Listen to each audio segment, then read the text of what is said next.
আজকের বাংলাদেশের রাজনীতির ময়দান যেন এক উত্তপ্ত আগ্নেয়গিরি, যার প্রতিটি কম্পন অনুমিত হচ্ছে খোদ ক্ষমতার কেন্দ্রবিন্দুতে।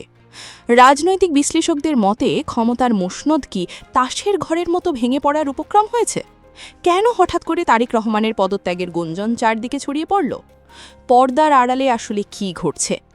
সবকিছু ছাপিয়ে আলোচনায় এখন একটাই নাম, ডক্টর মোহাম্মদ ইউনূস। বিশ্বখ্যাত এই নোবেল লরিয়েট কি সত্যি এমন কোনো সাইলেন্ট মুভ দিয়েছেন যা তারেক সরকারের ভিত নাড়িয়ে দিচ্ছে? জুলাই বিপ্লবের সেই উত্তাল দিনগুলোর কথা আমাদের সবার মনে আছে, যেখানে হাজারো শহীদের রক্তের বিনিময়ে একটা নতুন বাংলাদেশের স্বপ্ন দেখা হয়েছিল। তারেক রহমান যখন দায়িত্বে এলেন তখন প্রতিশ্রুতি ছিল জনগণের আকাঙ্ক্ষাকে প্রাধান্য দেওয়ার, কিন্তু বর্তমান পরিস্থিতি বলছে ভিন্ন কথা। বিশেষ করে গণভোটের দাবিকে যেভাবে এড়িয়ে যাওয়া হয়েছে তা সাধারণ মানুষের মনে তীব্র ক্ষোভের জন্ম দিয়েছে। কিন্তু আসল মোড়টা ঘুরে গেল ডক্টর ইউনূসের সাথে সরকারের সম্পর্কে টানাপড়নে। আন্তর্জাতিক অঙ্গনে বাংলাদেশের সবচেয়ে বড় বিজ্ঞাপন ডক্টর ইউনূসকে যখন একের পর এক অবজ্ঞা করা শুরু হলো, তখনই পরিস্থিতি নিয়ন্ত্রণের বাইরে চলে যেতে থাকে। ডক্টর ইউনূসের প্রস্তাবিত সংস্কার পরিকল্পনাগুলোকে গুরুত্ব না দেওয়া কি তবে এই সরকারের সবচেয়ে বড় কৌশলগত ভুল ছিল? এই ভুলের মাসুল এখন দিতে হচ্ছে অর্থনৈতিক ফ্রন্টে।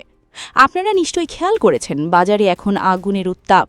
ডলার সংকটের কারণে ব্যবসায়ীরা এলসি খুলতে পারছেন না, জ্বালানি সংকটে থমকে গেছে কলকারখানা। কেন কোনো আন্তর্জাতিক দাতা সংস্থা এখন আর হাত বাড়াচ্ছে না? কেন আইএমএফ বা ওয়ার্ল্ড ব্যাংকের মতো প্রতিষ্ঠানগুলো মুখ ফিরিয়ে নিচ্ছে? এর কারণ হল আন্তর্জাতিক বিশ্বাসযোগ্যতা। ডক্টর ইউনূসের উপর যে সম্মান ও আস্থা বিশ্ব নেতাদের আছে তাকে অবজ্ঞা করায় বহির্বিশ্ব এখন এই সরকারকে বাঁকা চোখে দেখছে। জাতিসংঘ থেকে শুরু করে ইউরোপীয় ইউনিয়ন সবাই এখন বাংলাদেশের গণতান্ত্রিক প্রক্রিয়া আর গণভোট নিয়ে সোচ্চার। ইউনূস কোনো রাজপথে মিছিল না করলেও তার নীরব কূটনৈতিক প্রভাবই এখন এই সরকারের জন্য গলার কাঁটা হয়ে দাঁড়িয়েছে। নতুন গুঞ্জন শোনা যাচ্ছে যে পর্দার আড়ালে এক প্রভাবশালী রাষ্ট্র এবং আন্তর্জাতিক সংস্থাগুলো সরকারকে একটি আল্টিমেটাম দিয়েছে। সেই আল্টিমেটামে কি গণভোটের কোনো ইঙ্গিত আছে, নাকি ইউনূসকে যোগ্য মর্যাদা দিয়ে জাতীয় সংকট সমাধানের কোনো ফর্মুলা কাজ করছে? পরিস্থিতি এখন এমন এক জায়গায় এসে দাঁড়িয়েছে যেখানে তারেক রহমানের সামনে পথ মাত্র দুটি: হয় গণদাবি মেনে নিয়ে নিরপেক্ষ নির্বাচনের পথে হাঁটা, না হয় ক্ষমতা ছেড়ে এক অনিশ্চিত পরিণতির দিকে এগিয়ে যাওয়া। ইতিহাসে দেখা গেছে, যখন ক্ষমতার দম্ভ আর আন্তর্জাতিক চাপ এক বিন্দুতে মেলে তখন কোনো দেওয়ালই চিরস্থায়ী হয় না। ডক্টর ইউনূসের এই নীরব চাল কি তবে শেষ পর্যন্ত সফল হবে?